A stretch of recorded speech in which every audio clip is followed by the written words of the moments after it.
que foi, Yuri? Tamo ao vivo, cara!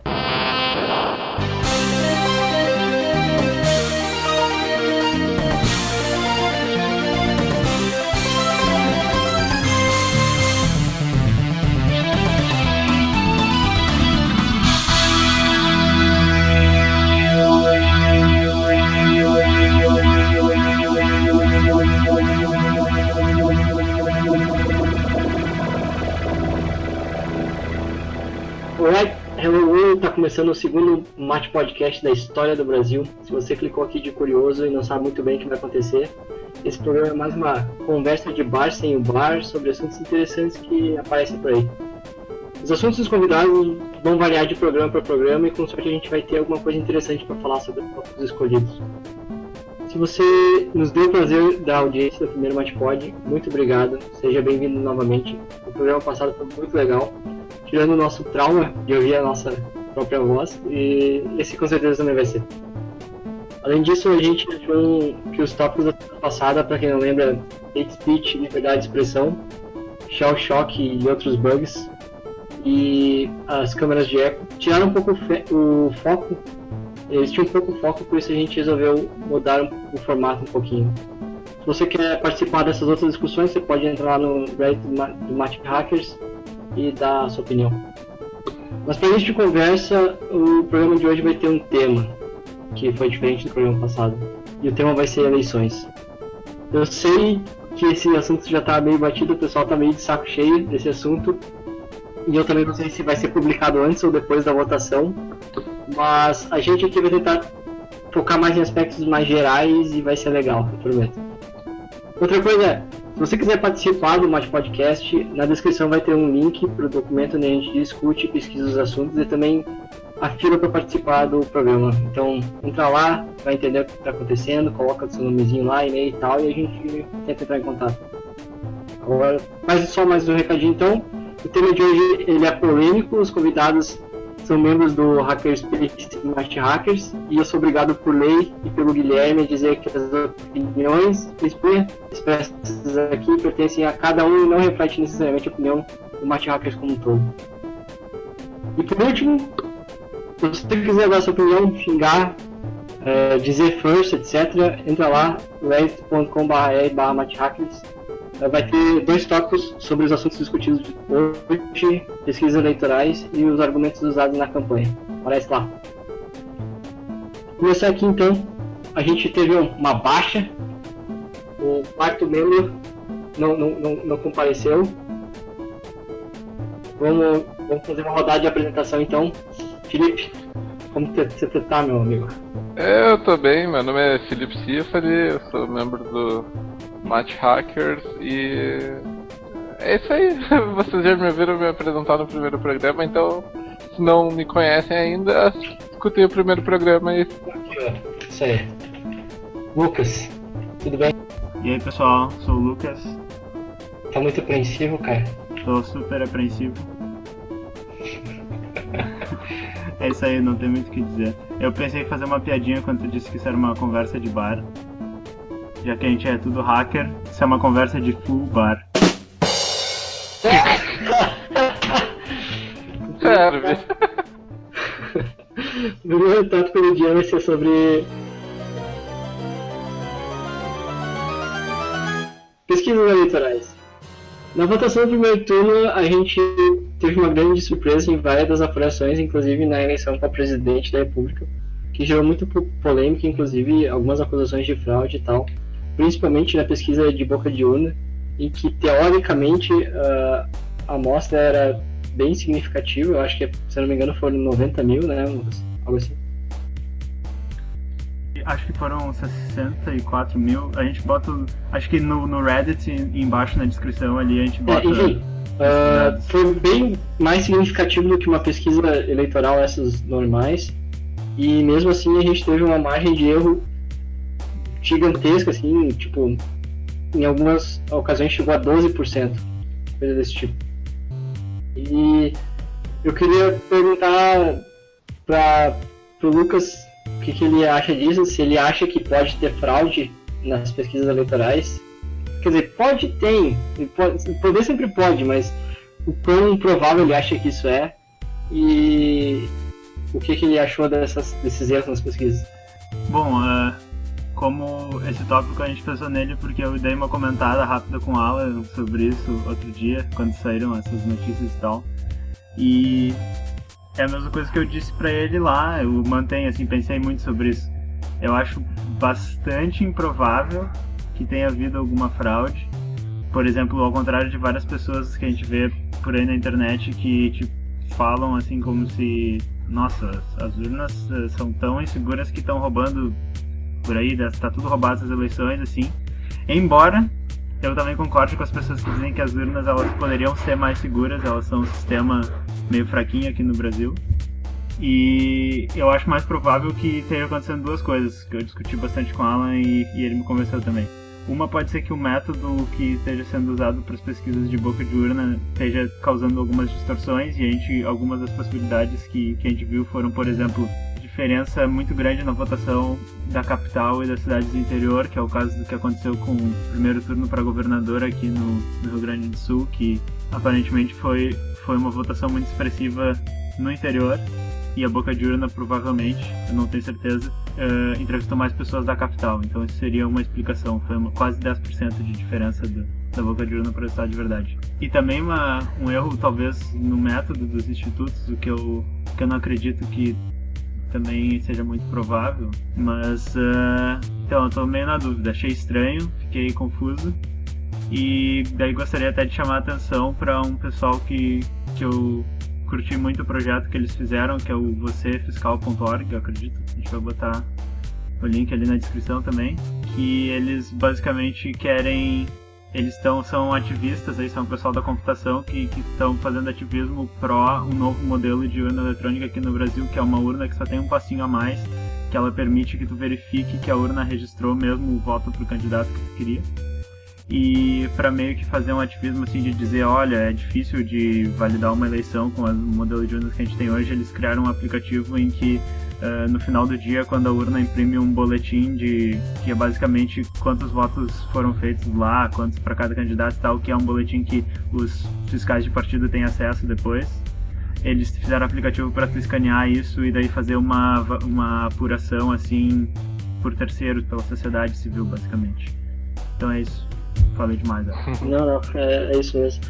O que mais me surpreendeu nessa história toda foi a maneira com que as pessoas entendem as pesquisas eleitorais. Ela ainda é um pouco obscura, parece bastante intuitivo, mas tem algumas coisas lá que não funcionam da maneira que as pessoas pensam. Por exemplo, como são escolhidas as cidades. Eu também não sabia disso até eu pesquisar como são escolhidas as cidades para a amostragem. E a maioria das pesquisas registradas lá no site do TSE usam um sistema em que eles escolhem as cidades aleatoriamente que vão ser usadas para amostragem, mas de maneira proporcional à população, ou seja, as capitais, que são onde a população está mais concentrada, têm mais chance de ser escolhida para ser amostrada. Nada na amostra. Felipe, o que é margem de erro? Eu não sei. Eu já duvido de tudo que eu acredito.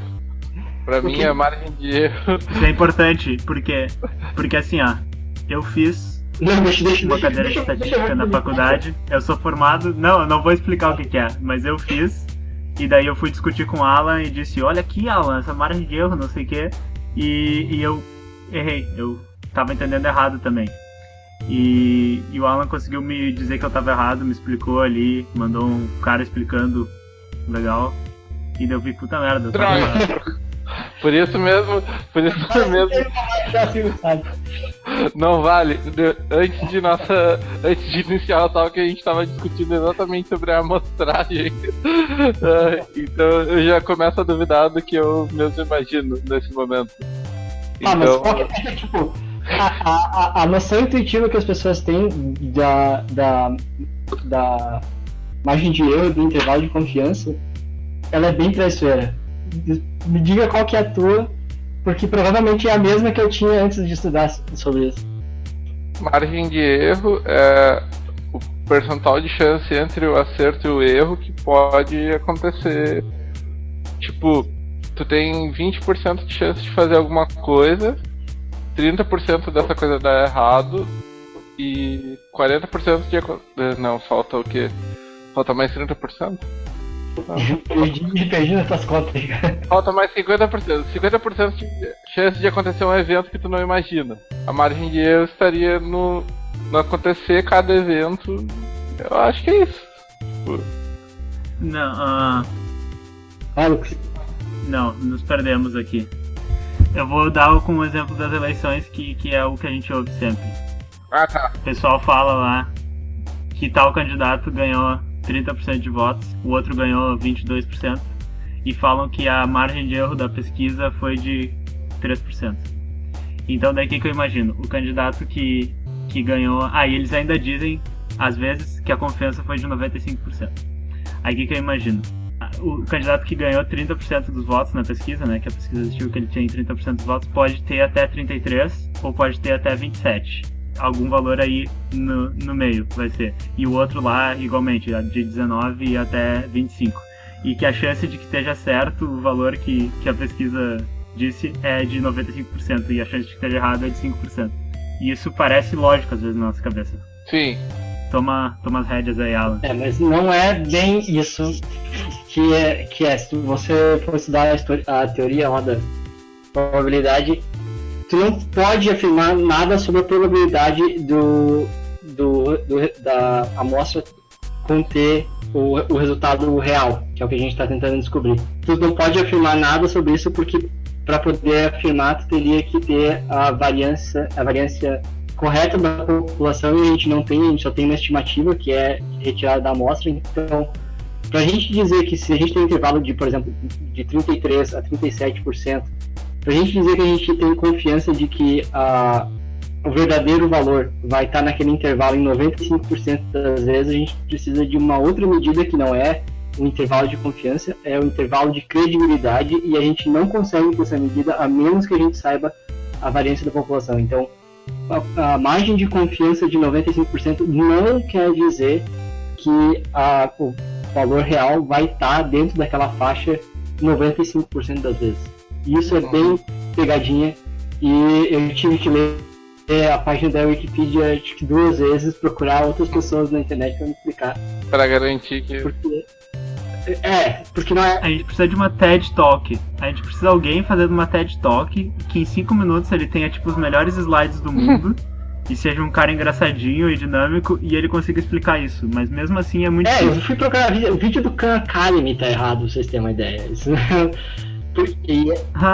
Sério, eu fui ver o vídeo do Khan Academy sobre intervalo de confiança e nele tá errado, e nele tem PhD dizendo que isso tá errado, nos comentários lá dizendo, não, isso tá errado, e mó polêmico. É uma coisa muito sutil de errar, esse é o problema todo, é um detalhe que não se percebe. Basicamente assim, é uma daquelas coisas que assim, o nosso senso comum, né, ele leva para a interpretação errada com muita força. Então, Então, basicamente, isso quer dizer que, assim, e é por isso o Alan apontou muito bem que quando o William Bonner chega e diz uma boa noite, uma margem de erro de 2%, ele não diz, assim, uma probabilidade... Ele poderia dizer, por exemplo, se foi 30%, né, que um candidato ganhou, ele poderia dizer com uma probabilidade de no mínimo 28% e no máximo 32%, sabe? Os votos, ele poderia dizer isso. Só que se ele dissesse isso, estaria a interpretação errada. Por isso que eles falam, a pesquisa foi feita com confiança de não sei o que e com uma margem de erro, porque o conceito de margem de erro é esse. Então, sei lá, eu e o Alan, a gente decidiu que era legal falar sobre isso, porque se cria um clima muito... Essa confusão que existe, né? Essa confusão que existe e essa própria hostilidade que se tem de todos os lados quando se tem uma eleição, né? Todo mundo fica assim naquela apreensão ruim, assim. Causa esse clima de anticientificismo, sabe?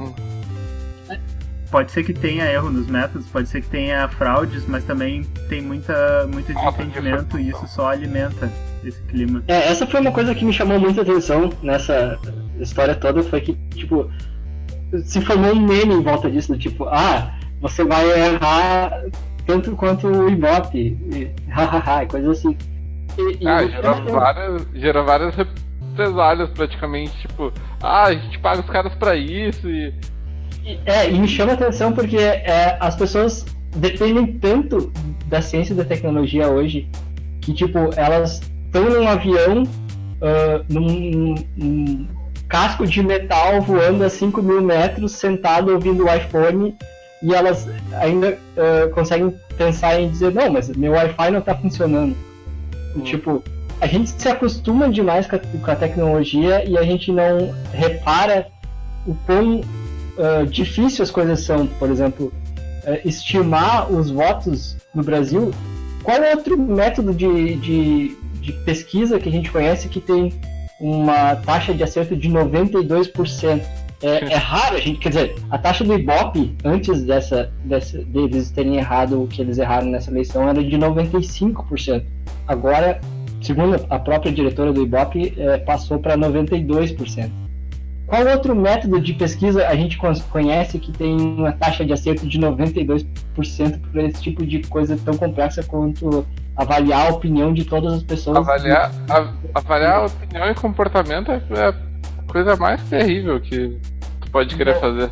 E a gente fica tipo, é só 92% de acerto. Não! Tu tá lidando com pessoas, pô. É sacanagem, né? Exatamente. Fora isso, fora o fato de que modelos matemáticos geralmente não têm todas as variáveis explicativas, eles geralmente têm as que mais influenciam.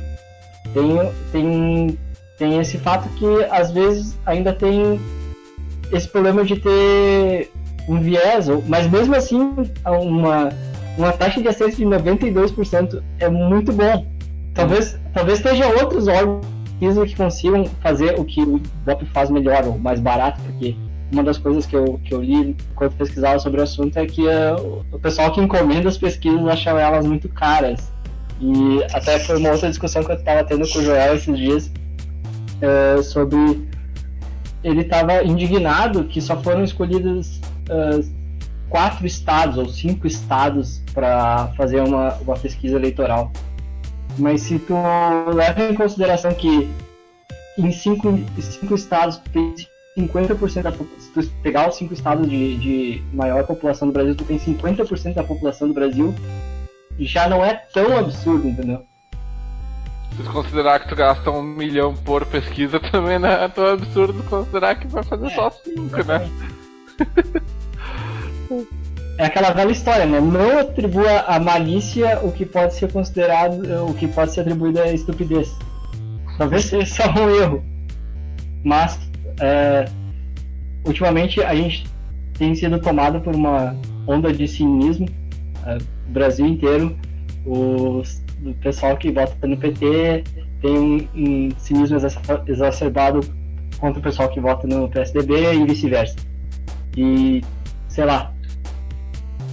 O que é incrível, porque a internet, que nem a gente tinha conversado outra vez, a internet é um lugar ótimo para criar esse tipo de espetáculo, né? De amizades acabando por causa de escolhas políticas que a pessoa deveria ter com liberdade de ter. E a rede social nos facilita trazer o que é pior do ser humano, né? Que é a intolerância, praticamente.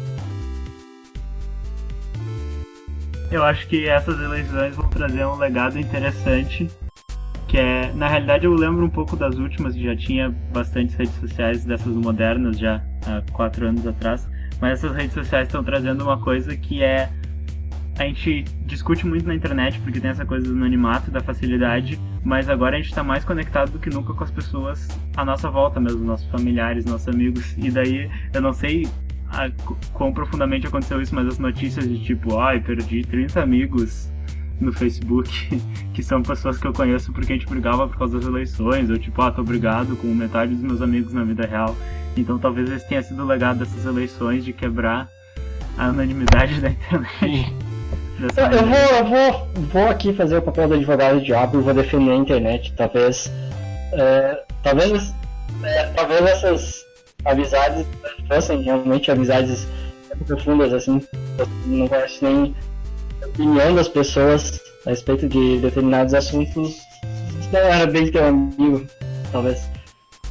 O que pra mim, o que é mais impressionante, por exemplo, de ficar acompanhando o Facebook, é a dissonância cognitiva que eu tenho, por exemplo, do meu ciclo de amigos, que geralmente tendem a ser mais de esquerda, porque afinal de contas eu sou membro de um hackerspace, e meu ciclo familiar, que geralmente tendem a ser mais de direita, porque eu sou do interior.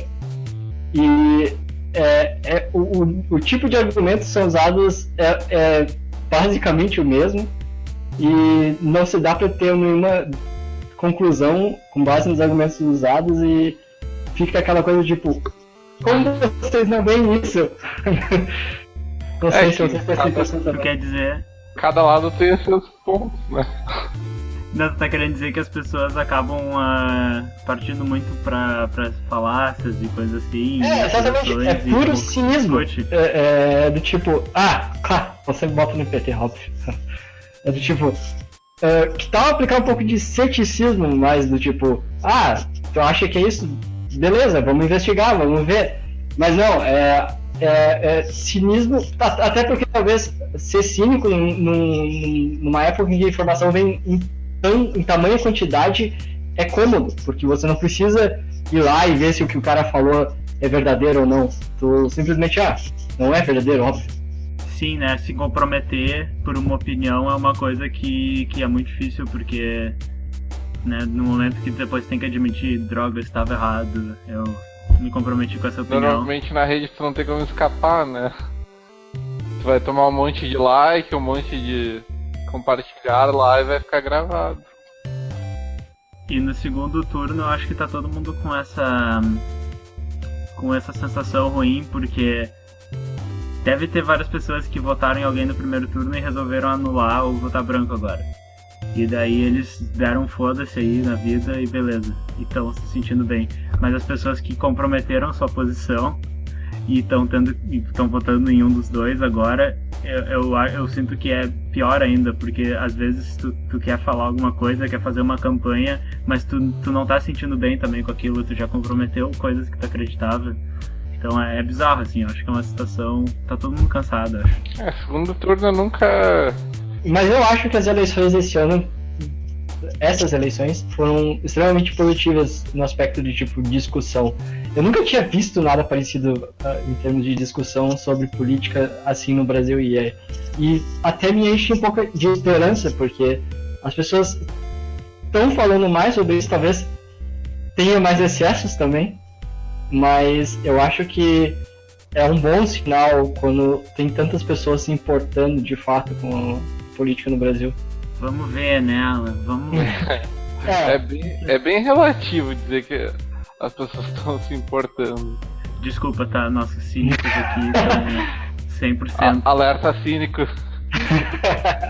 Nossos cínicos de plantão estão com 92% de precisão. Essas palavras aí, precisão, não sei se precisão é a palavra certa. Não sei se precisão é preciso o suficiente, né? Nessa nota, vamos pro próximo assunto, porque a gente prometeu que ia ser mais rápido. Vamos pro próximo assunto, então. O segundo tópico de hoje vai ser sobre argumentos usados na campanha eleitoral. Ao meu ver, os principais argumentos dessa campanha foram dois. Meritocracia, que é a ideia de que a nossa sociedade tem que utilizar o mérito para decidir como ela aloca recursos, do tipo, você vai ganhar tal coisa porque você mereceu. E o conflito entre desenvolvimento social e desenvolvimento econômico. Eu acho que esses foram os temas de maior impacto, se você desconsiderar discussões tipo corrupção, coisas assim, porque tem dos dois lados, acusações dos dois lados, então não tem meio como tu polarizar a campanha nesse sentido. Mas meritocracia e desenvolvimento social e desenvolvimento econômico é uma coisa que eu acho que todo mundo concorda que foram essas as propostas colocadas pelos candidatos. Então, eu queria começar perguntando pro Felipe se ele acha que a gente... Primeiro, se acha que a gente vive numa meritocracia, ou Claro que uma meritocracia perfeita é muito difícil, mas se a gente vive uma coisa próxima de uma meritocracia, ou se a gente deveria ser mais meritocracia, ou não é bem por aí a coisa? Cara, eu acho que é uma questão bem complicada. A meritocracia, ela se baseia no fato de que todos seriam iguais e tu recebe pelo que tu produz.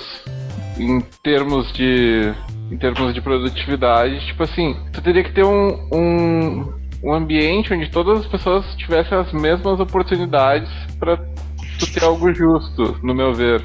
Eu não sei se isso é saudável, até certo ponto. Isso é saudável quando tu compara pessoas iguais, mas as pessoas não são iguais, elas têm situações diferentes, histórias diferentes.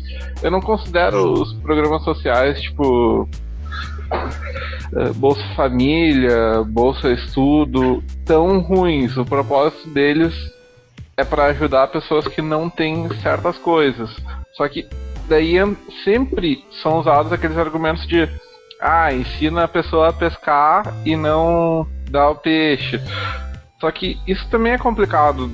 A partir do momento que tu tem um país gigante como o nosso, tu tem pessoas que vão usar qualquer programa que tu introduza de maneira errada e pessoas que precisam daquilo, que realmente não tem um apoio que elas precisariam para poder viver mesmo, sabe? Sair da linha da pobreza e coisas assim. Eu acho que é bem complicado porque tu tem muitas variáveis para simplesmente pegar e dizer o país tinha que virar meritocracia completa, quem não trabalhar, foda-se, é isso aí. É bem complicado tu simplesmente assumir o papel de guilhotina praticamente, sabe? Eu acho que o Lucas quer falar alguma coisa sobre a meritocracia. O que é? Eu não entendi o que ele falou. É um termo que eu inventei, é gameitocracia. Gameitocracia. Gameitocracia. Gameitocracia. Eu acho... Eu gosto da ideia de meritocracia, mas eu acho que a gente precisa definir algumas coisas antes. O que precisa definir? Que geralmente a gente não se dá o trabalho de definir. O que define um mérito, né? O que a gente está chamando de mérito? Porque eu sei que ela é falada de uma maneira quando candidatos falam, desde os candidatos ao Estado, deputados, até o presidente falam em meritocracia, eles não se dão ao trabalho de definir isso. E o que a gente imagina, sei lá, por exemplo, no servidor público, a meritocracia, seria produtividade no trabalho dele, se ele for um cara que trabalha nos Correios, a gente vai pegar assim, tu tinha X coisas para fazer no dia, tu fez X mais 1, logo tu tem um mérito, ou o que a gente está definindo? Principalmente quando a gente não tá falando de um ponto tão pontual assim, a gente tá no trabalho dessa pessoa olhando ela, mas se a gente falar na vida, meritocracia, o que define o mérito? Eu realmente gostaria, antes de continuar com a minha argumentação, que vocês me definissem algum desses critérios, por exemplo, o que vocês acham.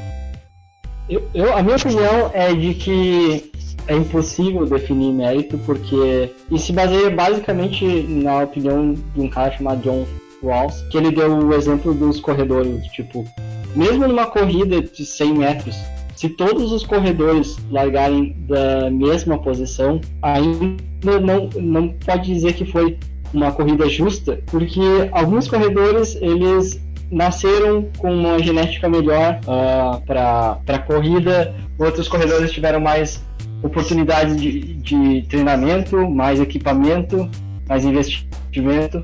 Então, fica muito difícil, quiçá impossível, determinar realmente se houve mérito naquilo que tu fez ou não. E eu acho que a gente tenta definir uma meritocracia por causa de um conceito que está por trás dele, que é o conceito de justiça. A gente acha que é legal dar as coisas para as pessoas que têm mérito porque a gente acha isso justo. E esse cara, ele define justiça de uma outra maneira. Ele acha que para a gente definir o que é justo, a gente tem que olhar para as coisas como se a gente não soubesse o resultado delas. Por exemplo, qual a maneira mais justa de tu dividir um bolo? Segundo ele, a maneira mais justa de tu dividir um bolo é se você for cortar ele e tu não souber qual das fatias vai ser para você. Se você tiver essas duas condições, tu vai dividir o bolo de maneira justa, ou seja, a mesma fatia para todo mundo. Mas vamos fazer um argumento bastante comum, eu não vou dizer se eu concordo ou não com ele. Mas digamos que eu não esteja com fome. e daí eu tenho que cortar o bolo, um pedaço vai ficar pra mim. Aí é que tá. Eu podia cortar um pedaço pequenininho e deixar pra outras pessoas que talvez sejam mais com fome, porque isso seria injusto pela argumentação. Não, é que tu já tá... Tu tá colocando coisas a priori, do tipo, se eu não tiver... Tá, beleza. Eu sei demais, cara. Tu tá colocando peso. É, E exatamente. tu não tá equilibrando. Não, segundo ele, tu não pode saber de nada antes de tu decidir o que é justo. Se tu tá com fome ou se tu não tá com fome. Beleza. Mas então ele concorda daí que o conceito de justiça a gente poderia usar ele muito menos, porque ele acaba virando uma coisa bem difícil, né, de ser estabelecida em qualquer situação, ou não? Por quê? Porque se botando em várias situações da vida real vai ser difícil a gente, por exemplo, vamos desconsiderar totalmente tudo que eu sei sobre isso e tomar uma decisão. Com certeza, é muito difícil não vejo muito assim. tu argumentar sem saber de nada. A gente sabe das coisas, mas a gente deve, na medida do possível, tentar argumentar sem saber das coisas, e quando tiver um impasse, a gente deve privilegiar as pessoas, a parte que tiver menos favorecida. Por exemplo, se um cara for lá, tu é dono de uma terra nos Estados Unidos, um ranchinho, um pedacinho de chão, e veio um cara lá que é dono de uma empresa de petróleo, e ele sabe que na tua terra tem uma reserva de petróleo gigante, mas tu não sabe. Ele vai lá e te oferece nada pela tua terra, praticamente. É justo, por exemplo, que o dono dessa terra entre na justiça para pedir mais dinheiro por essa venda? E segundo essa teoria de justiça, é justo, porque as partes não estavam no mesmo nível de conhecimento sobre as condições antes do negócio ser fechado. E se for um aeroporto?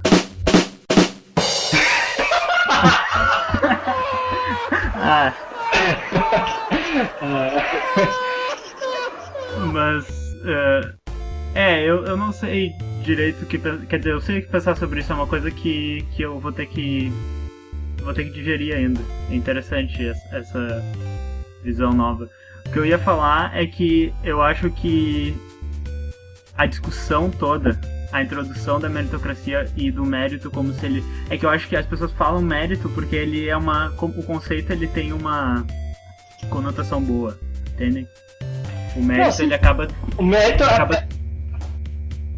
ele apela de justiça, desculpa. Vai, fala. Ele apela, exatamente, ele apela pra essa coisa, uma coisa boa. Então, quando se fala em meritocracia, ela é aquela ideia muito fácil de aceitar. É tipo assim, óbvio, mérito é bom.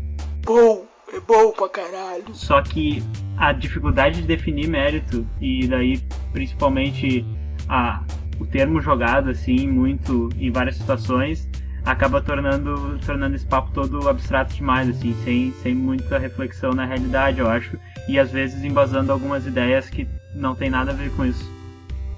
Na minha opinião, algumas ideias, por exemplo, vou dar um dos exemplos, é que eu não gosto muito das pessoas que defendem a meritocracia, veem o mérito como um trabalho que gera muito lucro.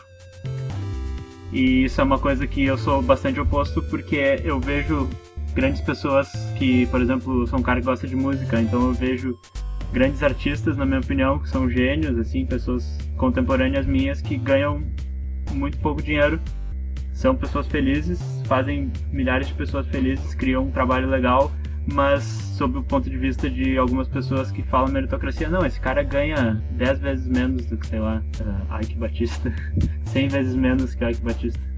Não, agora que o Ike tá na classe média, é 10 vezes menos. Mas... Descobri mais um poço de petróleo, me ligam. Ai, que chato. A gente tá falando justamente sobre aquilo que eu tinha comentado, que é, tipo, tu não pode dizer que o mérito é certo quando tu não tem um ambiente equilibrado. E tu nunca vai ter essa igualdade de oportunidades pra todos. Porque a vida não funciona assim. Não sei nem se eu... É que é difícil também pra gente pensar que não exista nenhum tipo de mérito. É complicado, porque a gente tenta levantar cedo e ir pro trabalho e, tipo, claro, tem pessoas que não tiveram nem essa oportunidade.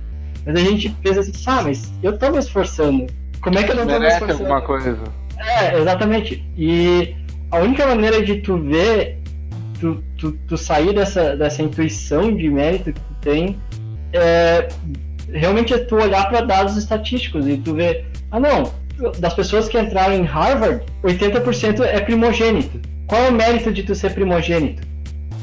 Nenhum. Sim. Então tu fica meio que, ok, talvez não tenha alguma coisa aí. Ou não. Então é muito difícil tu avaliar mérito. Uma coisa que é interessante, que é só também para o pessoal que tá ouvindo pensar, é uma coisa que quando eu ouvi também me fez pensar muito, é que a maioria das histórias de sucesso, inclusive as nossas próprias histórias de sucesso, né? Quando tu olha pra trás numa história de sucesso, tu só vê as decisões certas, tu só vê as coisas boas que aconteceram, talvez uma ou duas coisas ruins que também marcaram e te jogaram pro caminho certo, ou jogaram a pessoa que tá contando a história no caminho certo, mas tu não vê todas as decisões que tiveram que ser tomadas, todos os outros caminhos que a pessoa poderia ter tomado e que dariam certo ou dariam errado. Tu vê uma história muito bonitinha, reconstruída, que é a história de vida da pessoa. E isso acaba escondendo também, às vezes, todas essas coisas que o Alan falou, por exemplo, que como a herança da pessoa, a herança, eu digo, quem eram os pais, como ela nasceu, essas coisas têm uma diferença muito grande, mas são coisas que a gente nunca lembra quando a gente olha o caminho voltando da pessoa, dificilmente. Sim, porque é aquela parte, né? Tu só lembra do que tu quer lembrar, das coisas boas. O que tu não consegue esquecer são, tipo, traumas e coisas que tu realmente ficou abalado, mas a maior parte das coisas ruins tu sempre vai relevar em lugar das coisas boas, né? Isso na verdade ele é um aspecto da consciência humana que já foi até estudado, que é a gente lembra mais, dá mais valor das coisas positivas que acontecem com a gente do que as negativas. Ou, por exemplo, se eu me esforcei para ganhar alguma coisa, então eu mereço aquela coisa. Agora, se eu não me esforcei, talvez eu mereça, talvez eu não mereça. Coisas desse tipo. A nossa mente, ela prega muitas coisas. Ela tenta sempre buscar um significado para tudo que a gente faz. Existem sim aquelas pessoas que dizem, isso daqui não tem significado, eu fiz por nada.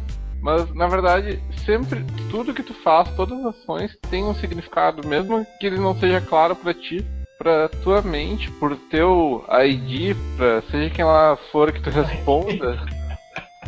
Mas é que é interessante, a psique humana pode ser dividida em 3 aspectos, né? E o ID é justamente aquela criancinha que fica na tua... tipo isso há uns 80 anos atrás, talvez. Mas enfim, a gente tá no off-top aqui. Pois é, bota a gente de volta no rumo aí, Alan. Vamos então fazer um slide aqui. Eu queria falar mais uma coisa rapidinho sobre o meritocracia. O tópico é parecido, daí tu já pode falar e dizer o que tu pensa a respeito Pode ser. Desenvolvimento social versus desenvolvimento econômico. Um dos grandes flags da campanha do PT foram os avanços sociais que, segundo várias fontes independentes, de fato foram bem significativos. E, por outro lado, o candidato da oposição faz uso do baixo desempenho econômico da economia brasileira. E eu queria saber dos meus convidados, do meu co-host, o que eles acham dessa dicotomia, economia e social. Bonita essa pergunta. Tá, posso começar? Claro. Tá, eu quero... Basicamente, eu acho que não é tão dicotomia quanto as pessoas fazem parecer. Inclusive, um dos candidatos tentam dizer isso também, né? Só que cada um diz, não é uma dicotomia, as duas têm tudo a ver, mas eu vou melhorar esse lado e vai melhorar o outro, né? Que nem o Aécio diz, melhorando a economia vai sobrar mais pro povo. E a Dilma tá dizendo, vamos continuar os avanços pro brasileiro continuar crescendo e tal. Eu tendo a acreditar na teoria econômica que diz que a gente precisa de uma classe média forte para que a gente tenha uma economia saudável. Teve, por exemplo, e isso é uma admissão de erro da minha parte, por exemplo, tem um manifesto de vários economistas brasileiros dizendo que a política econômica do Oeste seria preferível. Que é essa política econômica mais focada em, por exemplo, trazer investimentos de volta, fazer o país crescer, um investidor não se preocupar tanto com impostos absurdos no Brasil, essas coisas. E eu também tendo a concordar. Mas eu não gosto, eu gosto mais do pensamento do que aconteceu nos governos anteriores, que é uma coisa que, por exemplo, permite o crescimento social, permite que pessoas que antes estavam bastante excluídas de ambientes de classe média, como shoppings e centros das cidades, possam participar desses ambientes, possam se inserir nessa meritocracia aí que existe na vida, e que façam a classe média crescer, classe média consumindo, classe média vai ajudar a mover o país, vai ajudar as classes mais altas que têm o dinheiro e querem fazer investimento, verem que o país é um país que vale a pena fazer investimento. Se isso está errado, não sei. Se está certo, espero que sim, mas economia é uma coisa traiçoeira. E eu ando muito triste com a situação, por exemplo, das discussões, porque a gente até consegue discutir 1 ou 2 parágrafos sobre isso, que nem eu fiz agora, mas no terceiro comentário já vai ter um cara te xingando de qualquer coisa que seja, e daí vai ter, de repente, nem tu, mas um cara que tá do teu lado, entre aspas, vai começar a xingar ele, e daí, meu amigo, desandou a coisa. Então... Felipe, o que tu acha desse assunto? Eu não acho nada. Acho que a economia é um fator bem interessante, porque nem os economistas sabem como o mercado funciona em termos de futuro. Então é difícil tu criar assim uma ideia de como o país vai evoluir em diante, né? Tudo bem, são levantados estudos, inclusive no governo do FHC foram feitos diversos estudos de nós temos um plano de ação agora para daqui a 20 anos o país está em tal posição, para daqui a 10 anos naquela época, né? O país está de tal maneira. Aí, o que aconteceu de interessante é que o governo do FHC não foi de todo ruim, se parar para ver assim na história, porque... Mostraste tua opinião política aí, seu Petralha. Não. Eu não sou tem problema. Não tem que... problema, tá só a gente aqui, Felipe. Ninguém tá ouvindo. É que eu considero que a partir do momento que tu pensa assim que um partido é ruim pra sempre, tu já tá errando de maneira política, porque partidos mudam, ideologias mudam. Não é porque um governo errou. Por exemplo, eu não considero muitas das coisas que o PT fez boas, mas tem coisas que eu realmente considero legais que eles conseguiram fazer, tipo o Bolsa Família. Antigamente eu via o Bolsa Família como um negócio a gente tá dando esmola pro pessoal e tal, mas eu acabei vendo depois, mais tarde, entendendo que, cara, é um dinheiro que ajuda quem precisa. Mesmo que tenha lá o fulano que não precisa, tem gente que precisa, cara. Tem gente que não consegue ganhar dinheiro bastante pra sustentar a família. Então, a gente fica sempre... O brasileiro tem mania de falar que todo governo é corrupto. Então, tu pensa assim, se o governo é corrupto e o governo vai roubar de qualquer modo, qual é o problema de dar um pouquinho de dinheiro pras pessoas que precisam? Se todo governo vai ser ruim, se todo governo vai ser de tal forma, por que não distribuir um pouco, sabe? E o governo do FHC basicamente estabilizou a economia para que o PT viesse e pudesse implementar os programas sociais que tem hoje em larga escala, né? Bolsa Família, Bolsa Estudo, bolsa de várias coisas. Isso é uma coisa interessante. É uma coisa interessante que, acho que o que tu tá falando dos dois governos, dos dois últimos, né? É uma narrativa que eu sou um cara muito novo, então, eu lembro do governo FHC, mas eu tenho 23 anos, né? Então eu não tava ligado em política como eu tô ligado em política hoje. Mas a narrativa que se construiu olhando pra trás, né? Como eu disse, é que o governo FHC trouxe estabilidade econômica. O governo Lula trouxe avanços sociais e os dois foram bons. É engraçado que os dois candidatos, eles meio que todos trazem essas histórias, né? e se apegam muito nessas histórias, assim, e contam, e até, sabe, xingo aqui, xingo ali, mas não vão falar de passado. E isso é uma narrativa construída também, porque, né, o passado é totalmente manipulável. E hoje...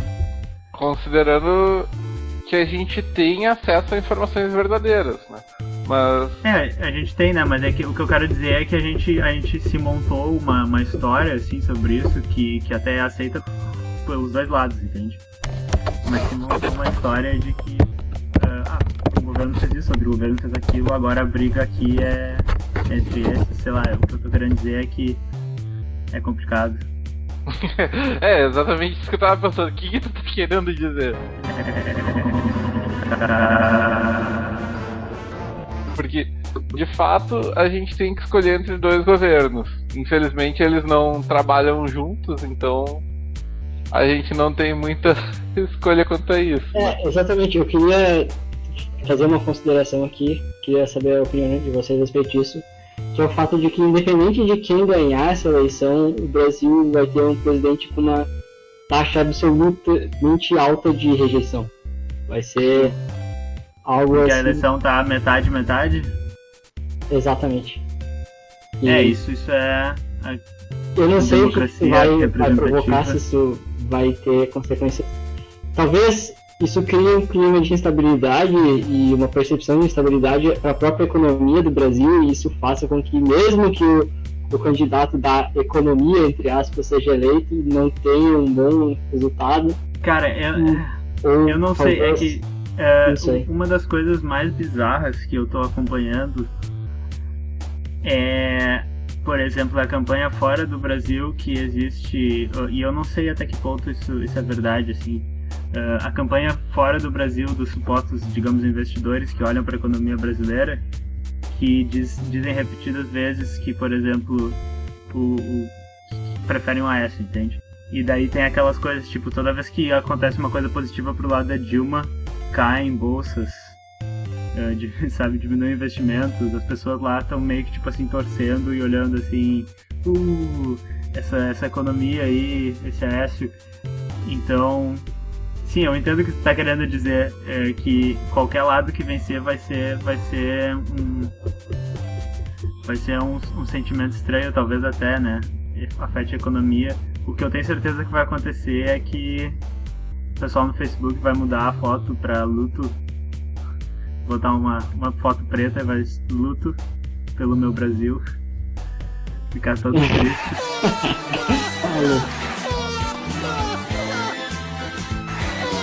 E tu, Alan, o que tu tem a dizer sobre isso?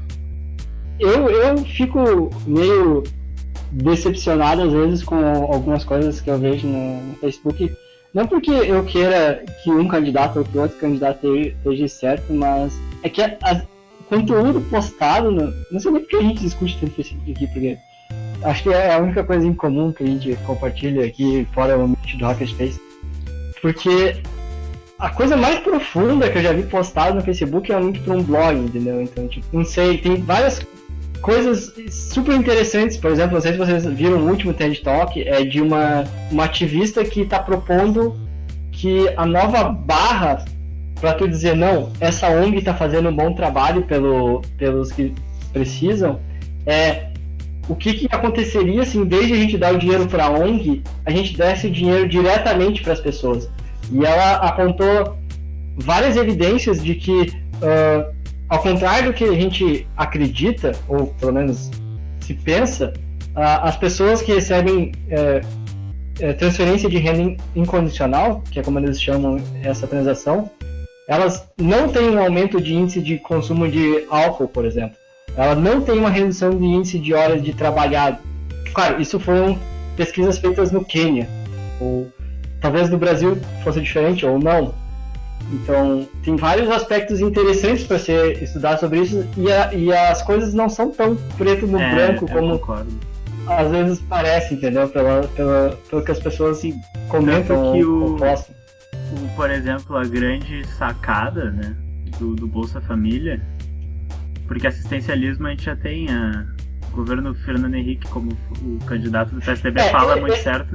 Só um pouquinho, Lucas. Só fazer um argumento. Esse argumento eu meio que digo assim toda vez que eu ouço, que é o argumento do populismo. Não, mas eu não ia falar disso. Gente... Não, guarda esse populismo aí, eu só vou falar 10 segundos aqui. O Bolsa Família, ele é um programa que dá muito certo por causa da transferência de renda. Essa coisa de tu, por exemplo, ter que ter um comitê, até o Bolsa Família tem comitês, mas você tem uma secretaria que vai receber um dinheiro e vai fazer alguma coisa, vai distribuir vales, vai distribuir serviços de tal forma, ela acaba sendo menos eficiente do que deixar as pessoas receberem o dinheiro que elas vão poder gastar em qualquer coisa, não necessariamente comida, mas em transporte, em entretenimento, e vai ajudar a movimentar a economia. Segundo esse TED Talk, para cada $100 que são investidos em ajuda humanitária, $90 são gastos com os intermediários. Isso é complicado, a gente vê até sendo, digamos, o Matt Hacker sendo uma instituição que precisa pagar aluguel e a gente recebe dinheiro de doações. Administrar o dinheiro é uma coisa que já incorre em muitos prejuízos. Só o fato de ter que usar o dinheiro e administrar isso para um número de pessoas maior do que só tu.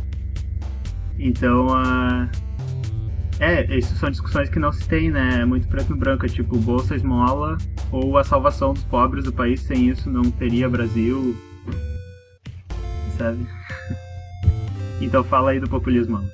É só uma coisa que me incomoda, talvez esteja abusando do meu direito aqui, mas a gente ouviu falar do populismo no ensino médio e agora toda pessoa que tu encontra na rua quando fala do Bolsa Família tem que chamar a atenção que é populismo. Talvez seja, não tô dizendo que, não tô descartando a possibilidade de ser, mas eu gostaria de pensar como seria um programa social que ajudasse os pobres e que não tivesse cara de populismo. Eu não consigo pensar numa coisa assim. Então, não tem como a gente ajudar as pessoas que precisam sem que isso esteja uma cara de populismo. Eu, pelo menos, não imagino como. Eu acho que quem acusa de populismo, na realidade, está querendo implicar duas coisas. Que é populismo e que é inefetivo. Eu acho que dá pra concordar nisso, não é? Pelo menos é o que ele está querendo implicar nisso. Não sei se é inefetivo, talvez ele queira dizer simplesmente que só faz aquilo por causa dos votos. É isso que eu tô dizendo. Mas é que se assume, por exemplo, que um governante que faz uma coisa boa, independente de que seja populismo ou não, se a maior parte do povo julgar que isso é bom, vai votar nele, né? Porque faz sentido, assim. Pelo menos se assume que isso vai ajudar na moral dele com o povo, né? Então eu acho que grande parte do argumento de pessoas que dizem que programas sociais assim são populismo é querer dizer que esse dinheiro seria melhor gasto em X. E é um argumento totalmente válido, mas eu acho que é meio desonesto quando tu só diz uma parte, entende? Tu diz, isso é populismo. E eu concordo contigo, várias coisas vão ser consideradas populismo. Porque elas são... Mas, para não terminar meu discurso de um lado só, eu também queria dizer que crescimento econômico, claro, como o Felipe falou ali, os economistas não conseguem prever nem um ano, quem dirá 5 anos ou 10 anos, mas crescimento econômico in the long run, ou seja, ao longo do tempo, existem economistas que defendem que essa é a única maneira de tu trazer benefício até social para todo mundo. Então, não é uma coisa tão preta no branco assim, de novo, do tipo social versus econômico, porque o econômico, à medida que um país cresce, e diferença de crescimento de 1%, 2% não é pouca coisa, é bastante coisa, e isso tem um impacto muito grande na condição de vida da população. Concordo. Eu até vou linkar, a gente se encontra no Reddit, porque se bastantes pessoas ouvirem isso, a gente tá fudido. Estamos fudidos. Não, eu tô Você tem dinheiro, tô tarde. Vamos discutir no Reddit. Eu tenho os links pra postar pra vocês. Tanto que concordam comigo quanto discordam comigo. Acho que a gente já falou demais. Exatamente. Felipe, quer dar um tchau? Um beijo? Tchau! Um beijo do gordo. Tchau! Lucas, falou. Tchau, pessoal.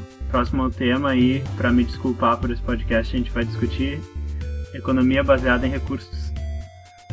E daí eu acho que a gente consegue juntar esses dois temas. Não, eu ia sugerir dois assuntos. Quem sabe? Eu vou pedir pra vocês, porque o Alan não me deixa escolher temas, ok? Isso aqui é um ambiente muito controlado. Não, tá. É isso aí, pessoal. Espero que vocês tenham gostado.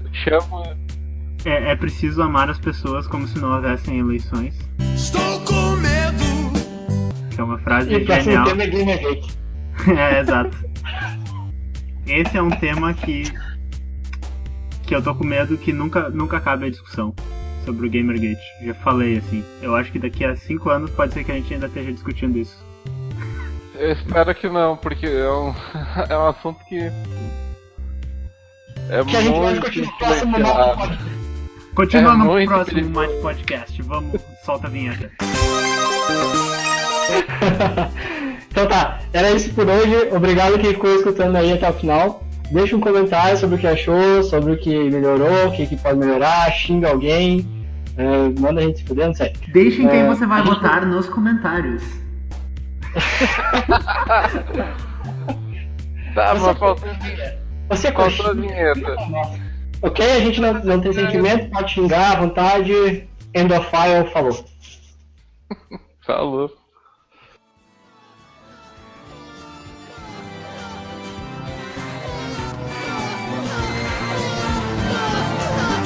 Nossa, tão fudido.